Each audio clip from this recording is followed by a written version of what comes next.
Buonasera a tutti e bentrovati alla seconda puntata di Insieme da Aquileia, una puntata con solo 3 argomenti. Del resto la cronaca, gli eventi ecclesiali di questi giorni sono davvero intensi e ci costringono a rimandare alla prossima puntata o addirittura a quelle successive alcuni argomenti, alcuni servizi che già avevamo preparato nel corso di queste settimane. Innanzitutto ringrazio tutti coloro che la settimana scorsa si sono sintonizzati su Telechiara e stanno continuando a guardare la puntata sul nostro canale YouTube www.youtube.it/Telechiara Produzioni per la prima puntata. Un grandissimo ascolto, merito certamente non nostro ma della figura, dell'esempio, della testimonianza di Don Ruggero Ruvoletto, ucciso barbaramente a Manaus sabato 19 settembre. E proprio con lui ripartiremo anche in questa seconda puntata, di cui vediamo insieme il sommario.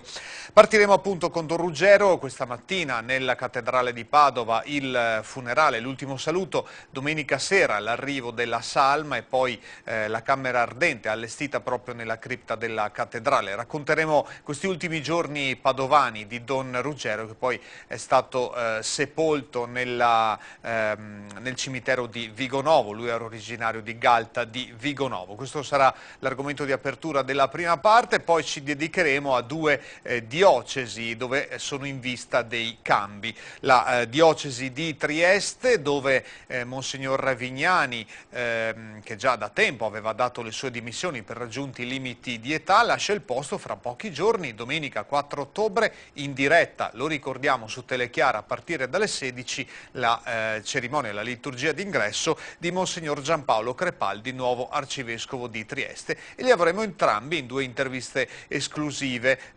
Si raccontano, il primo per raccontare che cosa ha lasciato, come lascia la diocesi di Trieste, il secondo invece è Monsignor Crepaldi con le sue aspettative. E poi la diocesi di Udine, o meglio non ancora la diocesi di Udine, il 18 ottobre sarà l'ingresso, ma ancora per poco, da pochi giorni, la diocesi di Treviso. Monsignor Andrea Bruno Mazzoccato l'ha salutata ufficialmente questa domenica 27 settembre, tra grandi applausi, grandi rimpianti, anche tanto dispiacere, ma in un complesso di serenità, un clima comunque di comunione della diocesi, lo ha rilevato lui stesso. Lo sentiremo in una lunga intervista all'interno della quale poi abbiamo raccolto anche alcune voci dal mondo ecclesiale, associativo, dal mondo delle istituzioni civili, da alcuni suoi confratelli sacerdoti della diocesi di Treviso, più o meno anziani, e poi anche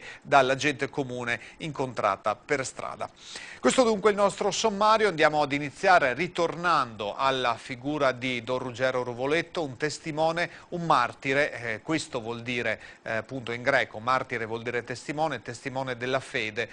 Ha dato il suo sangue, è stato ucciso barbaramente il 19 settembre, sabato della settimana scorsa, all'interno della parrocchia dove lui svolgeva il suo servizio a favore dei più poveri. È tornato a casa, il suo ultimo viaggio appunto domenica sera, e questa mattina il funerale solenne con la presenza, la concelebrazione di ben 6 vescovi. Vediamo dunque nel servizio di apertura il racconto della mattinata di oggi.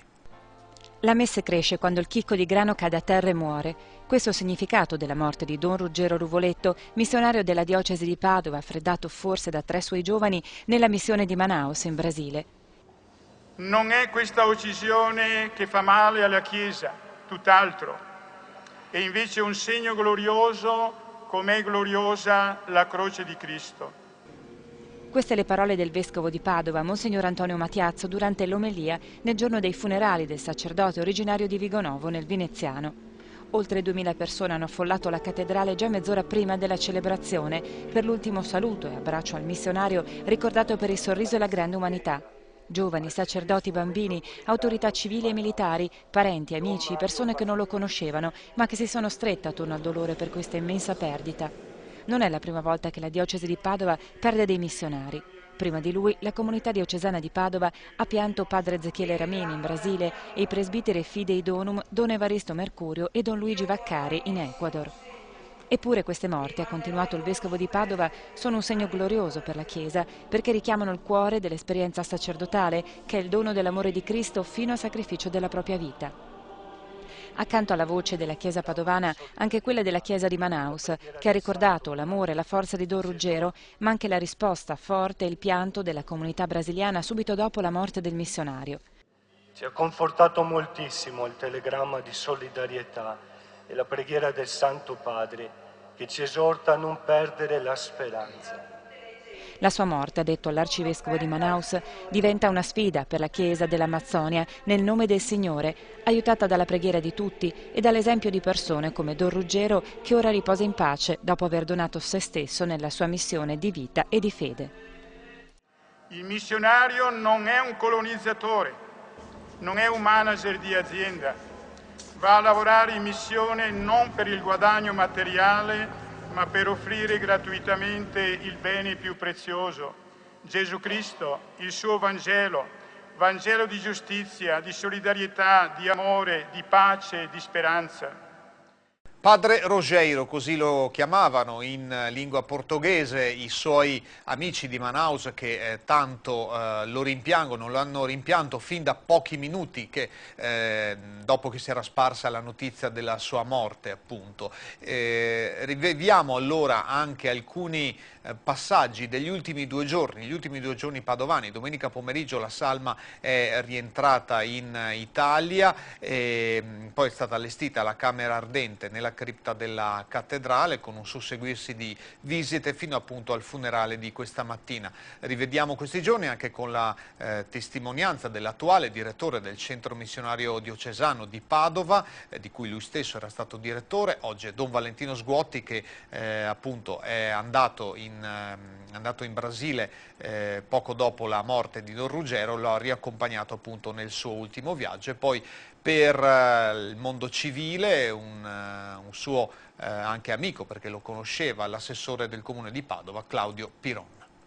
Io con le 4 sorelle siamo arrivati dopo la celebrazione delle esequie lì che si sono svolte domenica, quindi riportiamo ciò che abbiamo visto e abbiamo ascoltato, la grande partecipazione, più di 3.000 persone in uno stadio che era stato allestito per l'occasione con la partecipazione dei presbiteri, dei preti di Manaus.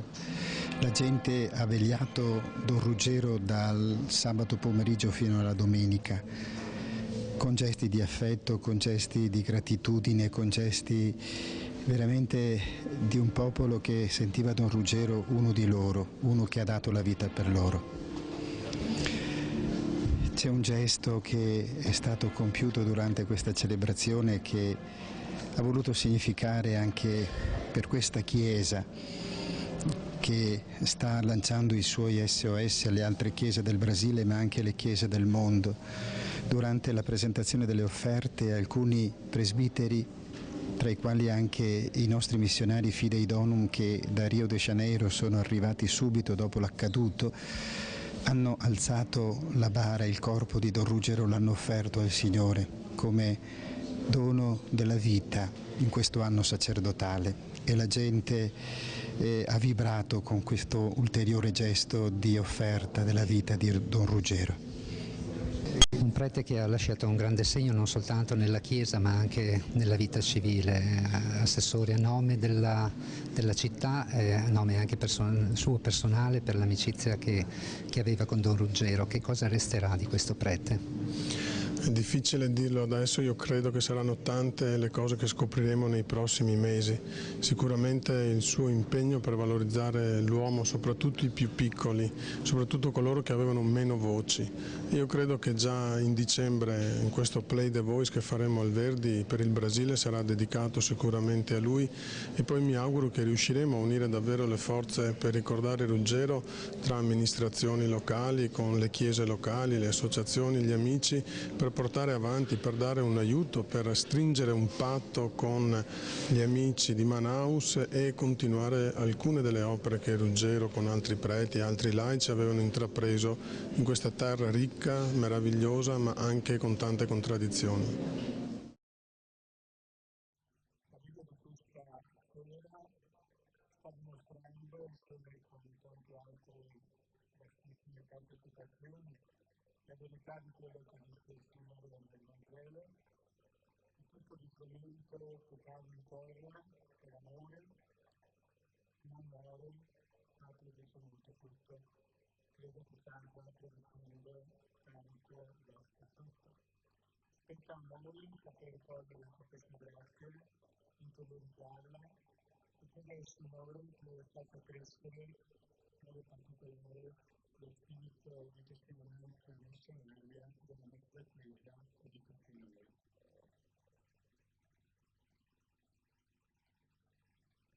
Abbiamo chiesto tanto in questi giorni, il nostro cuore ha sofferto tanto e tanto ancora stiamo soffrendo questa partenza inaspettata di Cristo. Questa sera, però, bisogna ripercorrere e ricordare assieme tre aspetti della vita del nostro amico e fratello di Dio, l'uomo, prete e missionario, però con gli occhi degli uomini di Dio, allo ascoltare il parlare, con gli occhi della Maddalena, che nel giardino di Pasqua si è sentita chiamata per il nome, con gli occhi ferati di San Paolo, dopo l'incontro con i santi.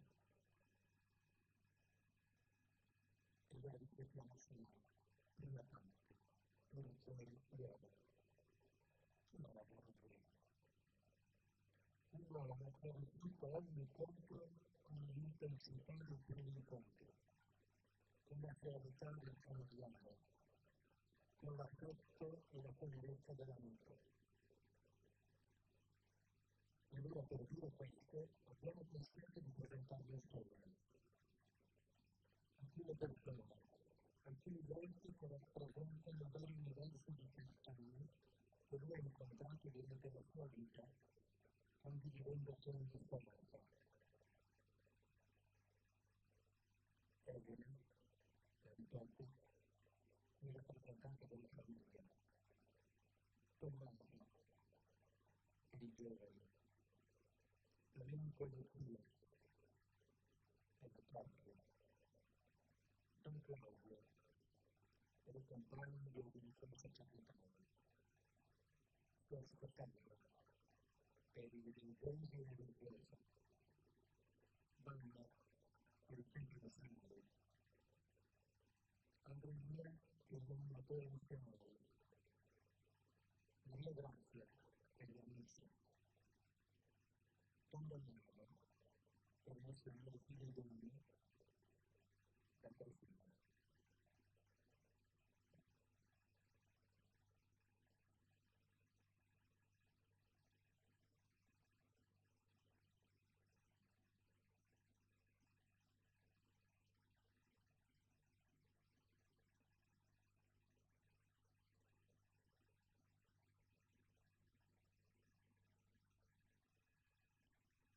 Giro, il proprio. È stato ordinato da Gabriele il 6 giugno del 1982, a segno dato di 9 anni. Ha svolto il suo servizio in vari settori, tanto prima missionario Filippo Franceschi, poi nella pastorale del lavoro, e poi per 8 anni in noi in missionario. E nel 2003 fu inviato dal Vescovo del Brasile. Vittorio, che viene portato adesso lontano, vuole indicare il suo ministero di ponte tra Dio e gli uomini. Il Grendulo è il segno che è sempre caratterizzato la vita di Dio di Dio. È il modo in cui svolgeva il suo ministero. Il servizio pieno di incontri, la pace, il lavando di piedi, le persone stanche e affaticate, i lacrime asciugati e gli eventi di festa condivisi.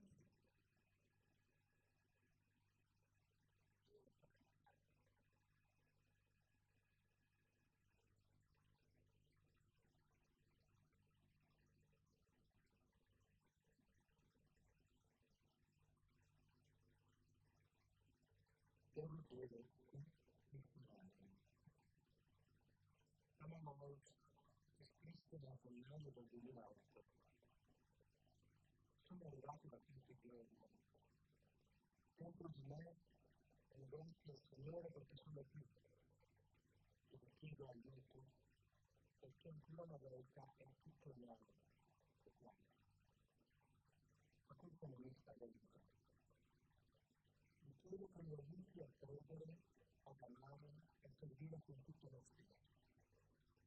Ora questa è la mia terra di missione.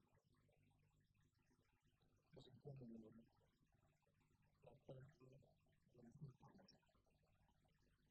È la terra di cui tutto il suo percorso non si sentiva figlio e per la quale era pronto a dare la vita con gli stemmi che conta.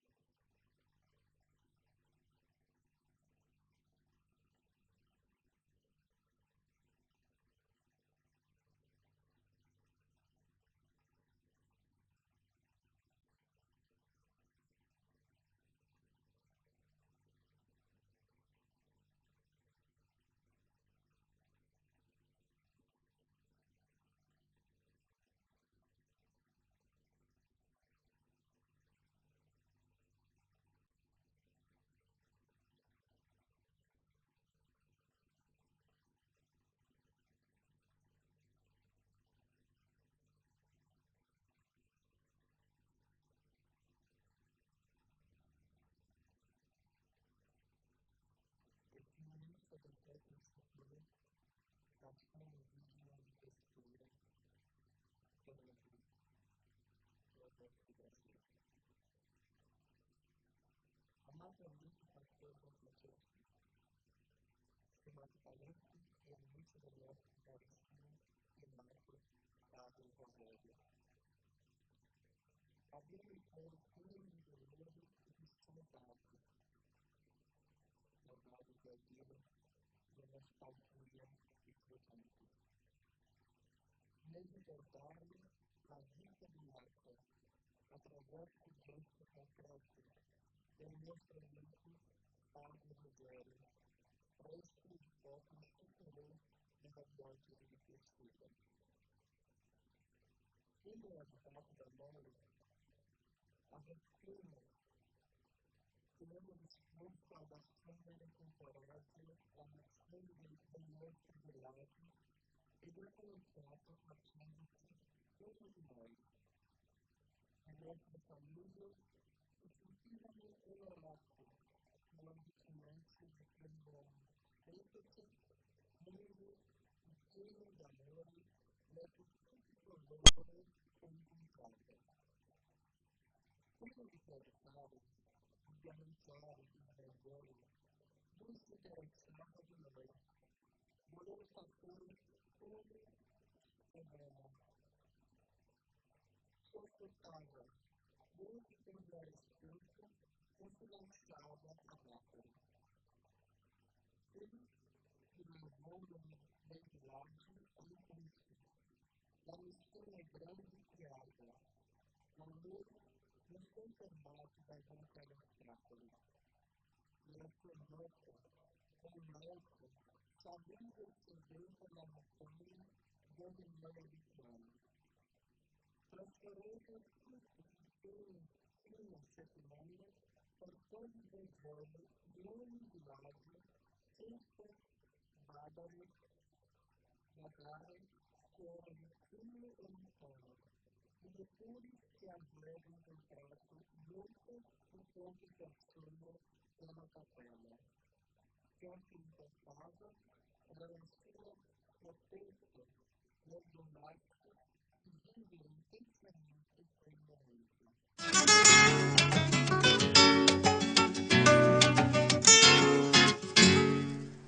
Eccoci rientrati in studio per questa seconda puntata di Insieme da Aquileia. Abbiamo dedicato grande spazio a Don Ruggero Ruvoletto e ora cominciamo a dedicare grande spazio ai vescovi, diocesi di Trieste, diocesi di Udine, diocesi di Treviso. Queste sono le 3 diocesi in fermento in questi giorni, a cominciare dalla diocesi di San Giusto. Il 4 ottobre, domenica, alle ore 16 ci sarà l'ingresso del nuovo vescovo. Ricordo che Telechiara trasmetterà in diretta tutta la liturgia, appunto in diretta dalla cattedrale di Trieste. A Trieste finora è rimasto un triestino, il vescovo che diventerà emerito, Monsignore Eugenio Ravignani, che nell'intervista al nostro direttore Alberto Feltrin racconta un po' di sé, del suo servizio episcopale, appunto nella sua città. Vediamo l'intervista a Monsignor Ravignani. Se le chiedessi di sintetizzare questa sua esperienza episcopale, in maniera particolare a Trieste, come la potremmo definire? Lei ha accennato ad un'altra diocesi prima di quella di Trieste e io non vorrei minimamente trascurarla in un ricordo affettuoso e grato che porto di tanti sacerdoti, di tante persone, di una diocesi che mi è stata molto molto cara. Ad un certo momento, come succede a noi, viene una disposizione per cui si dice che il tale è trasferito a. E io sono tornato a Trieste il 2 febbraio del 97, in questa che è la mia diocesi, in cui io sono vissuto da giovane seminarista, da sacerdote, da rettore del seminario, anche da responsabile del dialogo ecumenico e interreligioso. Sono tornato con qualche apprensione perché conoscevo i problemi di una diocesi che per me è una diocesi bellissima, con tutta la varietà delle realtà presenti, le realtà culturali, le realtà religiose, una realtà anche culturale e linguistica e tradizioni diverse. Una diocesi però che dal punto di vista della territorialità è piuttosto esigua e che soffre ancora di quello che è stato il dopoguerra con i trattati e gli accordi che ne hanno delimitato ovviamente all'interno dei confini statali italiani il territorio. È una diocesi piccola però che ha una grande importanza per il suo passato e una grande importanza anche per quello che Trieste può significare a livello europeo, a livello di contatto con dei paesi che sono vicini, che oggi sono molto aperti. Io devo dire che è una città in cui ho cercato lealmente di non insegnare, ma di proporre a tutti una scelta che fosse quella di non chiudersi mai reciprocamente gli uni agli altri, che si parli una lingua o se ne parli un'altra, che si sia italiani di origine e di lingua e di cultura o si sia sloveni. È importante che ci sia sempre questa apertura. Questa apertura significa accoglienza. L'accoglienza favorisce un dialogo, il dialogo permette uno scambio delle rispettive tradizioni e culture facendone una ricchezza condivisa. Questo ho cercato di fare in questo piccolo lembo di territorio che però io lo considero estremamente importante proprio per questi aspetti che ho appena accennato. Ecco, in questi 12 anni l'emozione più forte, il momento che le sembra più significativo proprio nella direzione del dialogo, qual è stato? Ma direi, io ho avuto la gioia di ricevere in diocesi 2 patriarchi e un patriarca futuro, parlo degli ortodossi.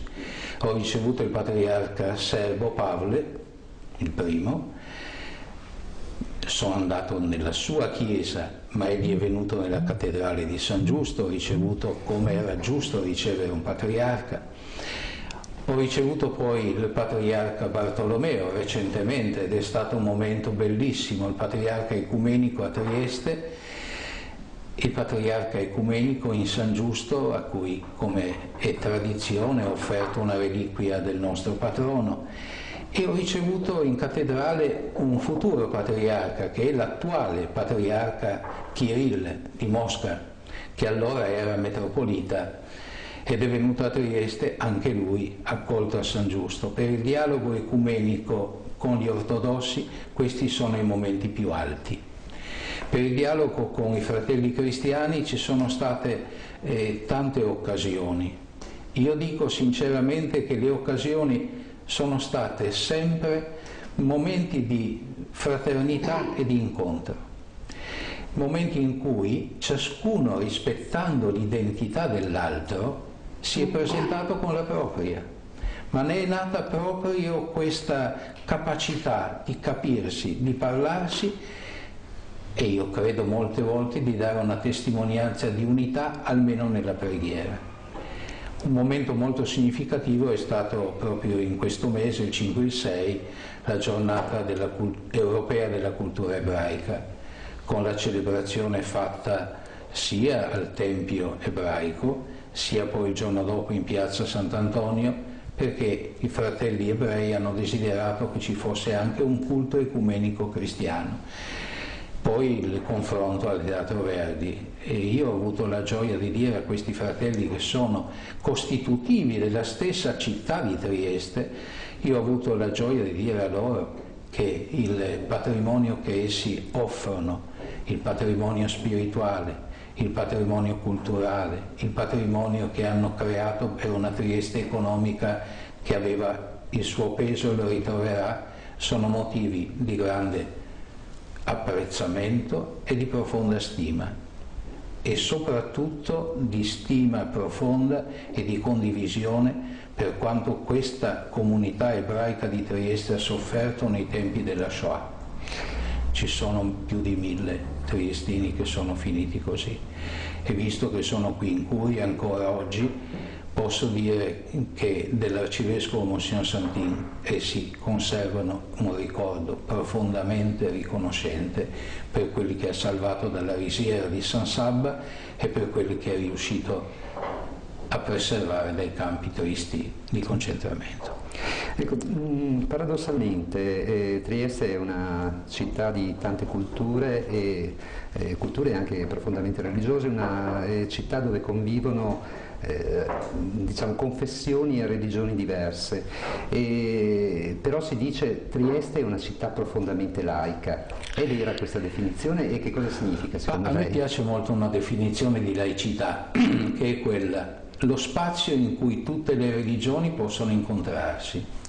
E poi, a proposito di Trieste, città laica, io oso dire che di una sana laicità, perché non è una città chiusa allo spirituale o al religioso, non è vero.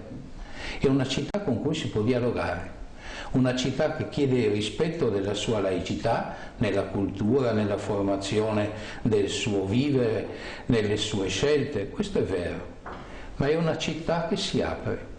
Anche persone di cultura che appartengono forse a una fascia di laicità che è diventata per loro la scelta fondamentale, sono persone con cui si dialoga con semplicità e con serenità nella reciproca manifestazione di stima e di apprezzamento. Ecco, in questo contesto qual è l'augurio che lei fa al suo successore che eredita questa realtà anche così preziosa, così variegata? Dunque, l'arcivescovo Monsignor Crepaldi ha certamente molta più preparazione di me in tutto quello che riguarda rapporti umani, diritti umani, giustizia, pace. Credo che qui si troverà in una città laboratorio, anche per questa sua particolare preparazione. Ma io gli auguro di entrare a Trieste così, con una grande, grande fiducia, amando questa città, anche perché gli posso assicurare che sarà riamato. La nostra gente è semplice, immediata e percepisce la figura del Vescovo, che se poi la città ritiene che la figura del Vescovo sia sempre una figura a cui si fa riferimento in momenti difficili o delicati o per problemi, questo Monsignor Crepaldi lo sa, lo sappia, lo saprà, lo sperimenterà vivendo. Noi lo accogliamo con fede, lo accogliamo con gioia. Io credo che tutta la nostra Chiesa ha pregato e prega in questi giorni per lui. Io sarò felice di offrire ancora, secondo quello che egli mi consiglierà e mi suggerirà, quell'apporto che posso a una Chiesa che ho amato, che amo e che non dimentico mai. L'ultimissima ovvia considerazione, del resto, è anche questa. Lei continuerà ad abitare in questa città, in questa diocesi, a vivere accanto a questa diocesi, quindi Trieste non la perderà certamente, ma qual è l'augurio che in questo momento lei si sente di fare alla sua diocesi, alla sua gente e anche ai suoi preti? Io mi auguro che quello che abbiamo così, ho detto abbiamo, perché anche i vescovi precedenti vanno ricordati, quello che abbiamo seminato nel solco della comprensione reciproca, dell'accoglienza e del rispetto, del dialogo e dello scambio culturale, dell'ecumenismo e del dialogo interreligioso, possa continuare e crescere e affermare che Trieste è e rimane una città aperta al dialogo all'interno della sua realtà, ma anche aperta alla realtà che la circonda. Un'ultimissima considerazione che mi viene da fare è che Trieste, con questa splendida visione proprio sull'Adriatico, guarda l'Italia. Ecco, da questo punto di vista lei che cosa vede oltre l'Adriatico? Oltre l'Adriatico io vedo un bel paese nel quale noi viviamo, no? Ma guardo anche a quello che è il riferimento ultimo per noi e non posso non guardare al Santo Padre, perché oltre all'Adriatico c'è anche il luogo dove siede colui che presiede alla carità di tutte le chiese. A quello soprattutto noi ci riferiamo e credo che sinceramente Trieste sia una città che non dimentica mai di guardare né al suo paese né alla sua realtà di unità profonda con il Santo Padre, quindi alla sua fondamentale unità religiosa. Questo dunque è Monsignor Ravignani, raccontatosi al microfono di Alberto Feltrin, e andiamo a conoscere anche il suo successore, appunto, che farà il suo ingresso e prenderà possesso della diocesi domenica pomeriggio alle 16, lo ricordo ancora in diretta su Telechiara. Monsignor Giampaolo Crepaldi, finora incaricato di un importante servizio a Roma nell'ambito della Curia Romana, originario del Polesine, della diocesi di Chioggia, ora prende servizio appunto nella diocesi di Trieste. Lo ha incontrato per noi in Vaticano la direttrice del settimanale Vita Nuova di Trieste, Fabiana Martini. Monsignor Crepaldi, dopo un lungo periodo trascorso qui a Roma, 25 anni, prima all'ufficio problemi sociali della CEI, poi al Pontificio Consiglio Giustizia e Pace, è chiamato a tornare in Triveneto, nella terra nella quale è nato, si è formato, è stato ordinato sacerdote. Ecco, con quali sentimenti, quali aspettative ritorna in Triveneto, in particolare a guidare la diocesi di Trieste? Ma insomma, una bella domanda questa qui, parlare di sentimenti in questo momento particolare, no?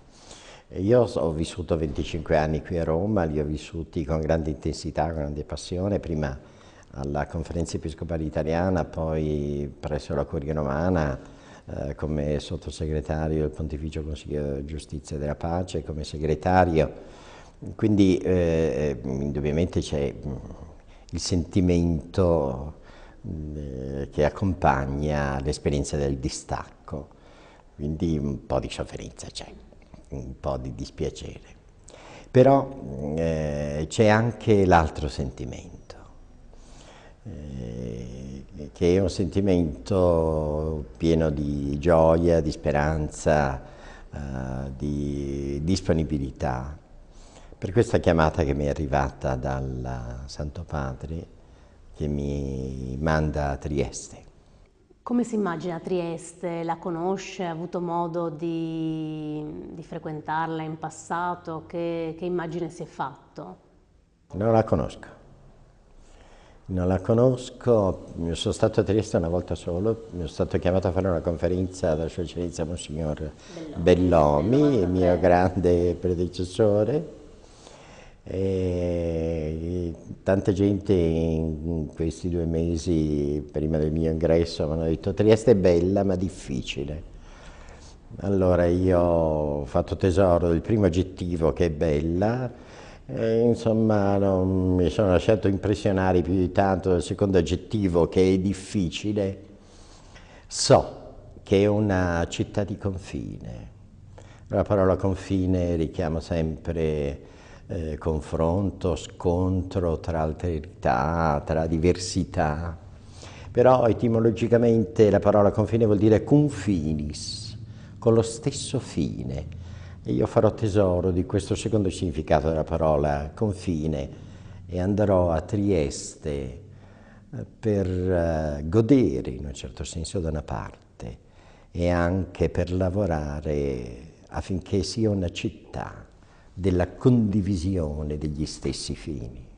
Certamente in questi anni di servizio al Pontificio Consiglio Giustizia e Pace lei così ha fatto esperienza di confronto con diverse componenti. Ecco, che cosa in particolare di questa esperienza porterà o pensa di portare a Trieste nel suo ministero pastorale? Io ho vissuto una stagione molto intensa qui al Dicastero al Pontificio Consiglio della Giustizia e della Pace, impegnato ad aiutare il Ministero Universale del Papa sui fronti difficili, complessi della giustizia sociale, diciamo, da una parte, e della pace con tutte le problematiche politiche che sono connesse con questo tema, soprattutto con le tematiche legate ai conflitti, alle guerre, eccetera. Che cosa non è un vestito che io posso, che ho portato fino adesso, che adesso levo per metterne un altro. È la mia anima che è stata formata, il mio cuore, il mio spirito che è stato formato, e quindi arriverò là con questo bagaglio di esperienze molto coinvolgenti che hanno inciso fortemente nella mia personalità. Soprattutto porterò questa passione vissuta qui per affermare il valore della dottrina sociale della Chiesa nella vita stessa della Chiesa. Abbiamo fatto uno sforzo enorme, credo con qualche risultato. Voglio qui ricordare solo la pubblicazione del compendio della dottrina sociale della Chiesa. E termino io, termina anche Sua Eminenza il Cardinale Martino tra pochi giorni il nostro servizio presso questo dicastero con la pubblicazione dell'ultima enciclica sociale di Benedetto XVI, la sua prima enciclica sociale, la sua ultima enciclica, la Caritas in Veritate, quindi insomma è stata una stagione bella e diciamo anche fortunata, via. Enciclica che tra l'altro lei presenterà in diocesi a Trieste il 22 ottobre, lo ricordiamo, per inaugurare l'anno accademico dell'Istituto di Scienze Religiose, della Scuola di Formazione Sociopolitica. È un grande testo, vedo che insomma tutti ne dicono un gran bene, tutti la stanno utilizzando, non solo all'interno delle comunità cristiane, ma anche in ambienti, chiamiamoli tra virgolette, laici, e anche arriva un consenso da soggettualità che, insomma, così, la settimana scorsa è arrivato qui, per esempio, qui al nostro dicastero, l'adesione di tutti i professori di economia e di scienze sociali che insegnano nelle università evangeliche degli Stati Uniti e della Gran Bretagna. Un'adesione entusiasta alla struttura, ai contenuti e al messaggio dell'enciclica, quindi è arrivato così inatteso e anche è stata un'adesione sorprendente per noi e molto interessante. Per concludere, c'è un messaggio, una parola in particolare che desidera rivolgere alla diocesi e alla città di Trieste? Direi il messaggio è questo: vengo là non per fare tante cose, ma per recuperare il senso delle cose che facciamo. Direi questo, sarà questa un po' la linea che voglio portare avanti. E forse i problemi più grandi che noi viviamo al giorno d'oggi sono essenzialmente, strutturalmente problemi di senso. Quindi dare significato alle nostre vite, dare significato al nostro vivere insieme, e credo che il Vangelo sia la vera, grande, straordinaria risposta a questo bisogno di senso che hanno le persone nella loro individualità da una parte e anche nella loro convivenza. Quindi coltivare di più l'anima individuale e l'anima anche della nostra bellissima città, Trieste. Questo è Monsignor Giampaolo Crepaldi, nuovo vescovo, arcivescovo, anzi, di Trieste, che farà il suo ingresso domenica. Avrete la possibilità di vedere ancora una volta, lo ricordo, la liturgia domenica in diretta alle ore 16 dalla cattedrale di Trieste. Dopo la pubblicità, un vescovo che arriva, un vescovo che se ne va dalla diocesi di Treviso, se n'è andato, ha salutato ufficialmente la diocesi domenica scorsa, Monsignor Andrea Bruno Mazzucato. Lo incontreremo tra pochissimo.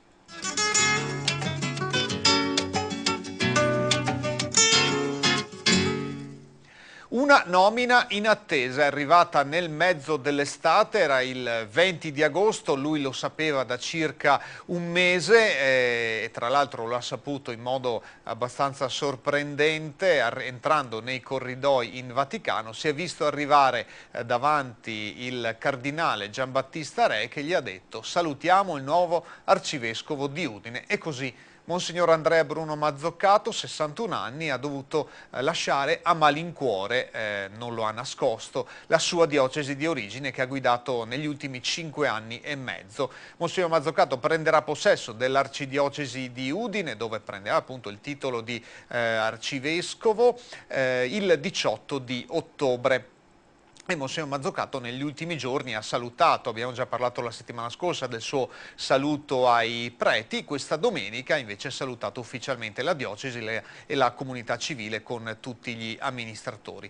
Lo abbiamo intervistato, l'ho intervistato anche in questo caso il nostro direttore Alberto Feltrin. All'interno dell'intervista troverete molte testimonianze prese dalla gente comune, dagli amministratori, dai suoi confratelli preti, da rappresentanti del mondo associativo ed ecclesiale. Vediamo dunque Monsignor Andrea Bruno Mazzucato, ora non più vescovo di Treviso, ma arcivescovo eletto di Udine. Poco più di 5 anni di episcopato a Treviso, che diocesi consegna a quello che sarà il suo futuro successore? Ma credo di poter dire che consegno una diocesi in un momento in cui si guarda avanti. Abbiamo avuto una esperienza molto forte ai primi di giugno e 6 giugno con una convocazione diocesana alla quale ho consegnato un testo orientativo e sono venute circa 8.000 persone e abbiamo fatto un incontro di spiritualità molto bello, dove si avvertiva un cuore vivo, insomma, una diocesi risvegliata. Quindi mi pare una diocesi, pur con le difficoltà che ci sono, proiettata a camminare in avanti. Quindi in questo senso mi pare di consegnare una diocesi in un momento bello, insomma, ecco, il successore. Lei ha avviato anche tutto un lavoro pastorale, c'è stata anche un avvio di cambiamento anche per quel che riguarda le unità pastorali, quindi le realtà parrocchiali. Che cosa le dispiace non aver completato di questo processo?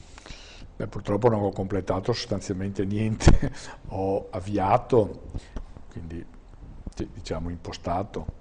Però mi pare che alcuni progetti, per esempio quello che lei, a cui lei accennava, che noi abbiamo chiamato collaborazioni pastorali, però sostanzialmente sulla linea, diciamo, delle unità pastorali, ecco, mi sembrano progetti che sono ormai hanno una loro impostazione, e poi specialmente li ho creati dialogando molto, coinvolgendo molto sacerdoti e laici, per cui io dico possono andare avanti, certo il nuovo vescovo vedrà con che sottolineature, che aspetti, però possono andare avanti perché mi viene quasi da dire c'è una chiesa coinvolta, insomma, ecco, non solo alcuni specialisti, e quindi questo è l'augurio che faccio. Dire che abbiamo avuto fra noi, soprattutto i miei colleghi più giovani che sono arrivati da pochi mesi, dire che abbiamo avuto fra noi un nostro fratello, inteso in tutti i sensi, nella logica di identità,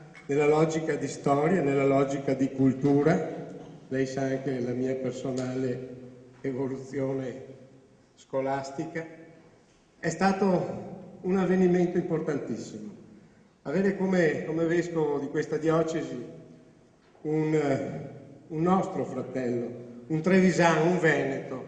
Credo che non sia qua un saluto, perché un amico si avrà per sempre. I frati Furlani gli avrà effettivamente una grandissima sorpresa e una grande forza perché dobbiamo sempre ricordare che là dove c'è bisogno, dove più magari il dente duole, là ci devono essere gli uomini forti, gli uomini coraggiosi, gli uomini che sanno prendere decisioni, soprattutto in quella logica e in quel contesto che è la nostra comunità, che è la nostra storia, la nostra cultura, ma soprattutto la nostra religione. Grazie Don Bruno.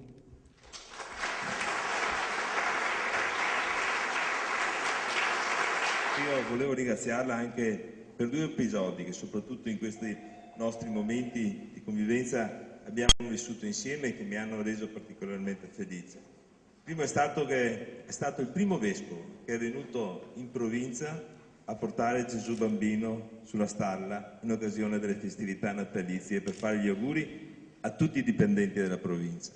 E il secondo, credo, caso che mi è rimasto nel cuore veramente è quando siamo andati a ballare Iese Pio X insieme subito dopo il Fortunale, colpendomi soprattutto la sensibilità di fatti che ne parlavamo insieme.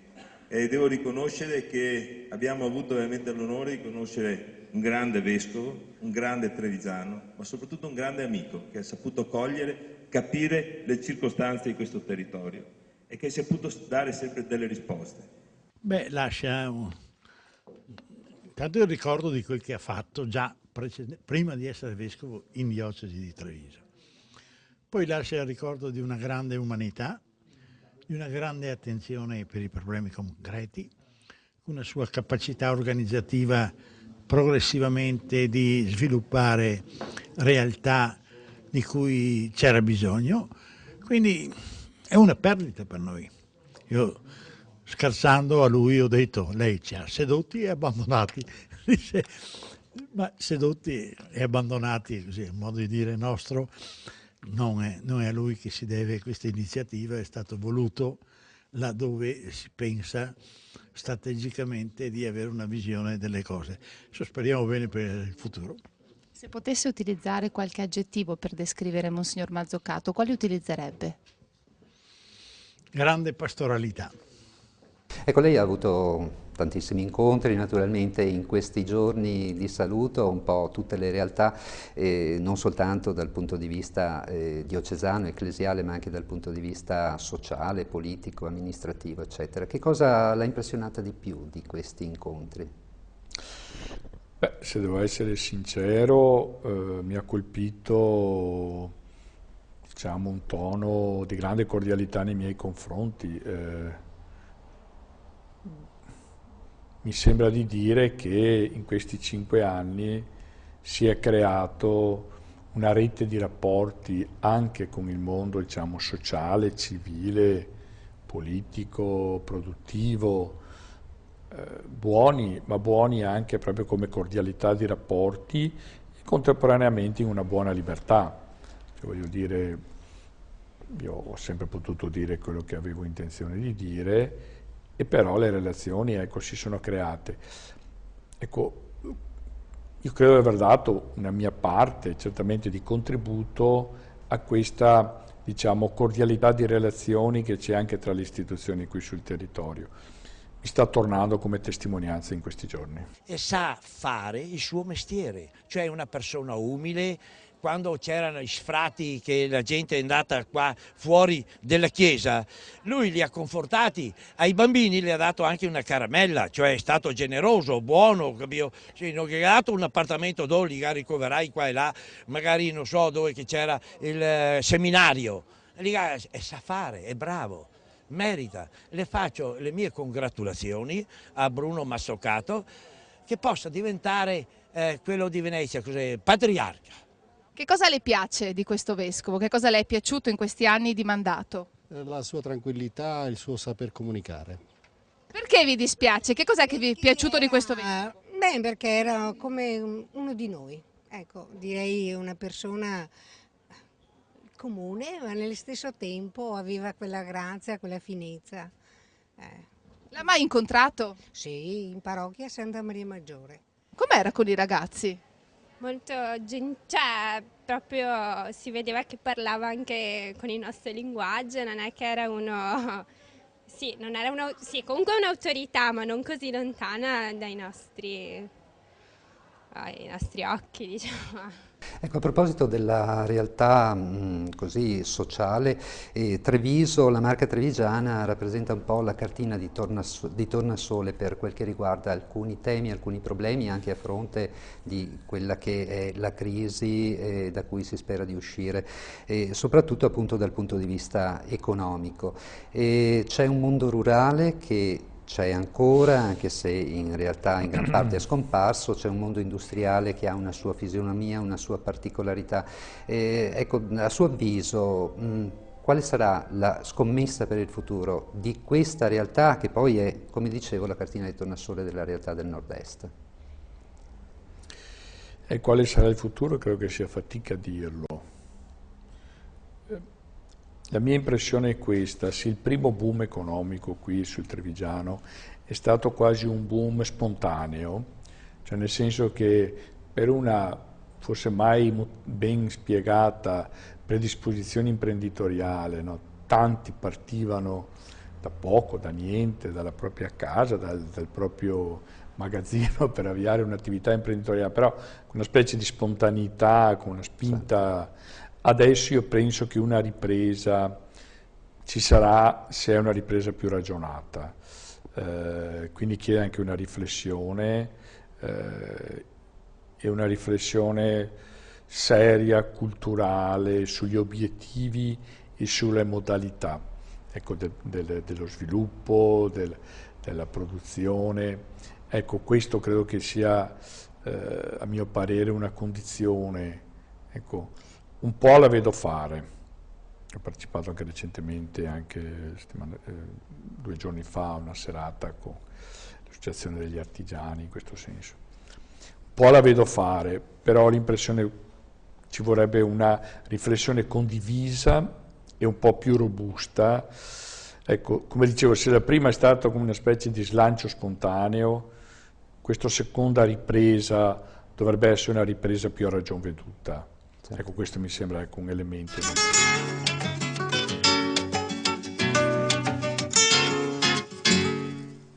Eccoci rientrati insieme dopo la breve interruzione pubblicitaria per continuare a seguire l'intervista a Monsignor Andrea Bruno Mazzucato, vescovo, arcivescovo eletto di Udine, fino a pochi giorni fa vescovo di Treviso. Tra l'altro in attesa della nomina del suo successore ha sorpreso anche la nomina come amministratore apostolico. La scelta del Vaticano è caduta niente meno che sul patriarca di Venezia, il cardinale Angelo Scola, che in questi giorni dunque guiderà per la gestione ordinaria la diocesi, in questi giorni, settimane, mesi, chi lo sa, si spera il prima possibile di sapere quale sarà il successore di Monsignor Mazzucato. Il cardinale Scola sarà presente una volta a settimana a Treviso e già da venerdì sera guiderà il primo appuntamento importante, che è l'apertura dell'anno pastorale, poi sarà presente negli appuntamenti importanti della diocesi che prevedono appunto la presenza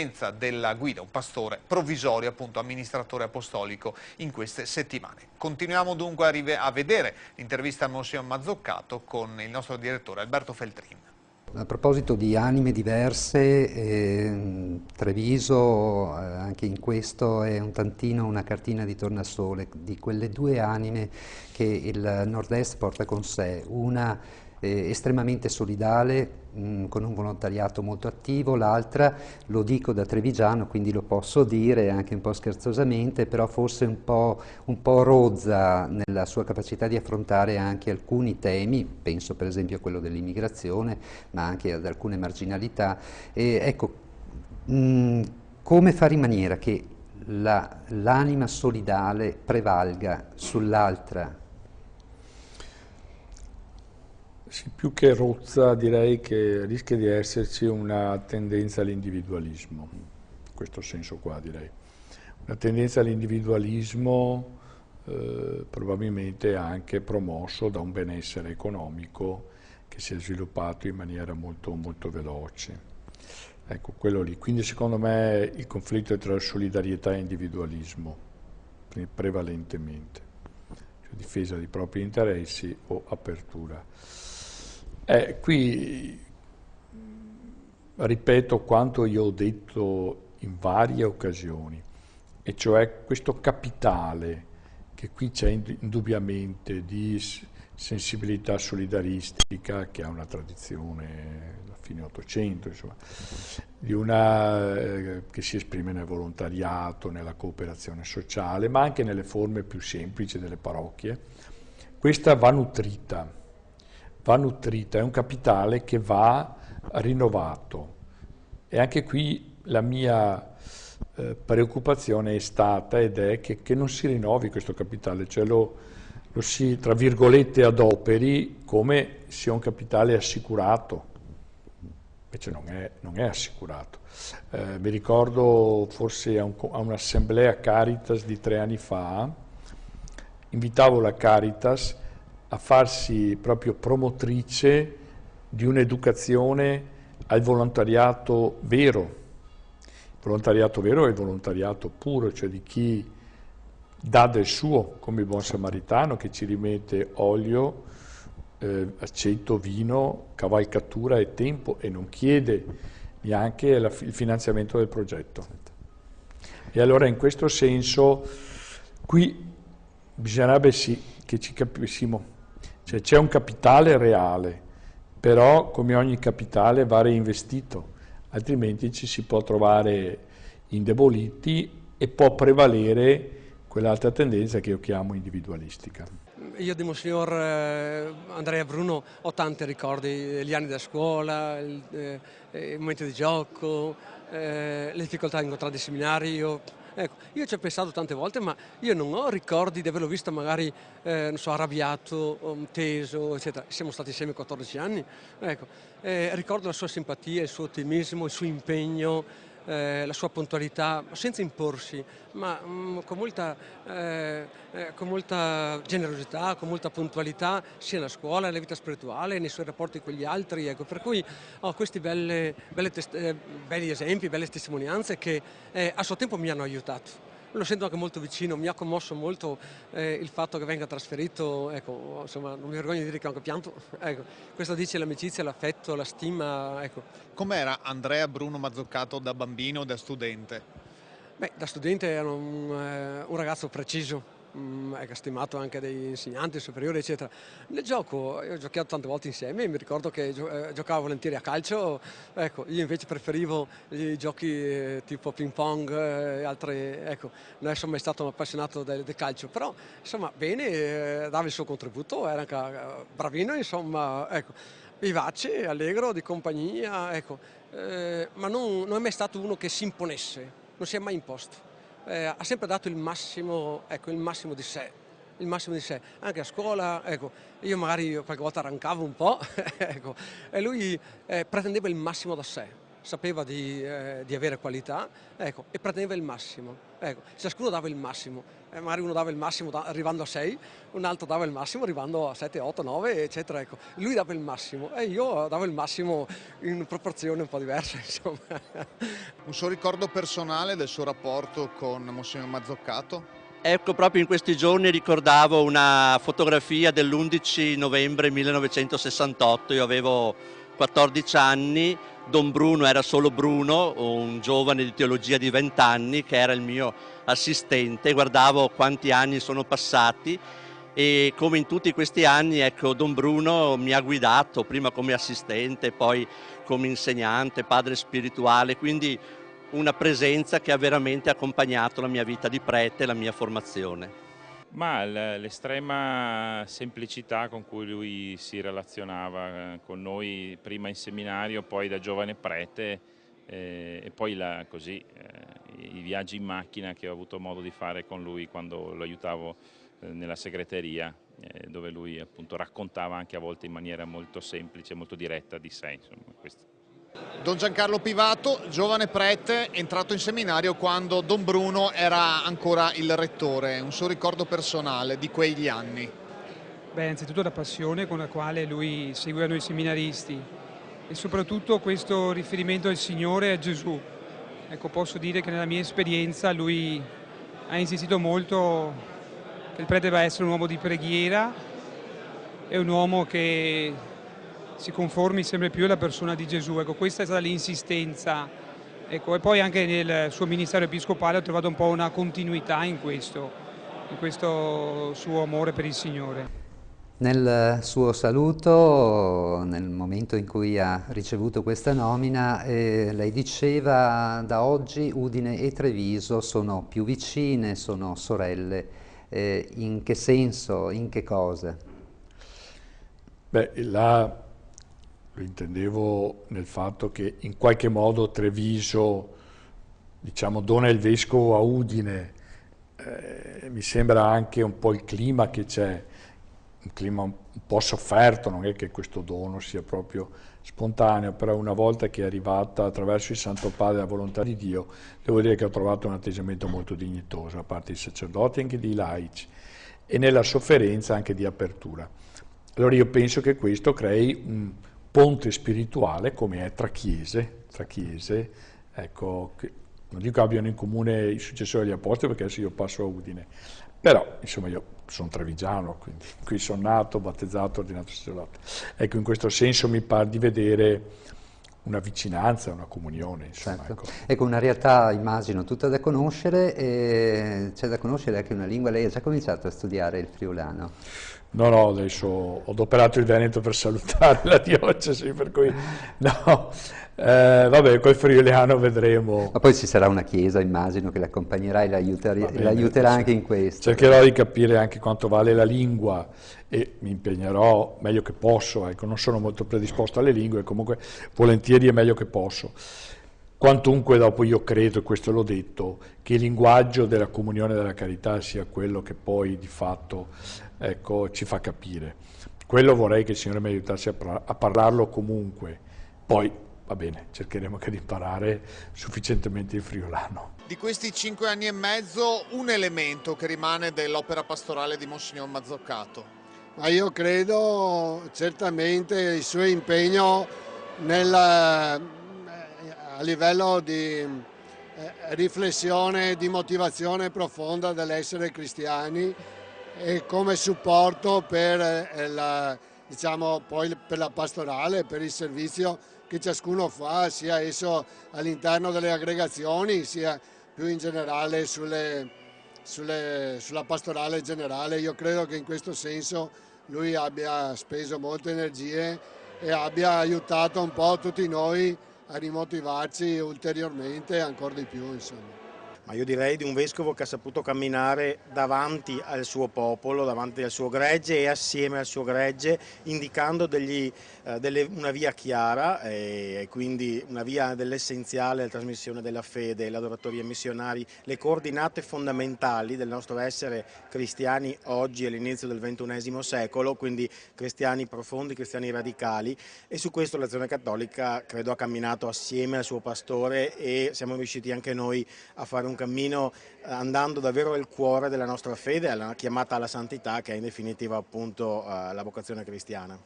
In questi 4 anni che è rimasto da noi, 5, diciamo che ha iniziato un qualcosa di molto importante per quanto riguarda la nostra associazione, che verso la quale lui ha sempre dimostrato molta attenzione, e soprattutto anche verso i giovani, con i quali si era cominciato un discorso, sicché Unitalsi e Pastorale Giovanile, diciamo, hanno cominciato un cammino che speriamo tutti dia di buoni frutti. Questo inizio che ha voluto il nostro Vescovo, speriamo di riuscire a portarlo avanti anche con quello che sarà il nuovo Vescovo che verrà al suo posto, e che possa dare quei frutti che tutti noi ci auguriamo e per i quali stiamo lavorando. Un'ultima considerazione a proposito proprio di questo, della comunione della carità, ed è una considerazione che gli chiedo anche un po' sulla caratteristica fondamentale che poi è emersa nel momento dei saluti del suo episcopato proprio qui a Treviso, ma prima ancora a Rovigo. È un episcopato della cordialità, un vescovo pastore. Ecco, non so, in questi anni lei che idea si è fatto della figura del vescovo, ecco, adesso che la riveste, ecco, chi è il vescovo? Chi possiamo dire che è alla gente? Beh, se devo dirlo proprio in termini molto essenziali, il vescovo come successore degli apostoli ha la responsabilità del cammino di una chiesa che tu guidi per quel tratto di strada che ti è assegnato. Sei chiamato a guidare una chiesa in fedeltà con la sua tradizione passata e che questa tradizione sia vitale perché quella chiesa abbia prospettive di cammino per il futuro. Tu dai il contributo per quel tratto di strada. Qual è il contributo proprio del vescovo? Qui i discorsi sarebbero ovviamente lunghi.